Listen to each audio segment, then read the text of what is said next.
જો સંબંધોમાંથી સ્વાર્થ અને મતલબ નામના બે શબ્દો નીકળી જાય તો દરેક સંબંધ હળવો થઈ જાય છે.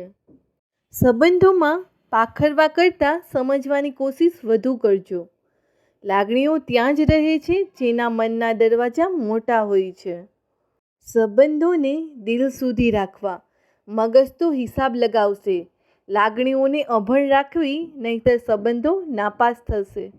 સમજવાવાળા તો મૌન પણ સમજી જાય છે. સાહેબ, ના સમજવાવાળા લાગણીની પણ મજાક ઉડાવે છે.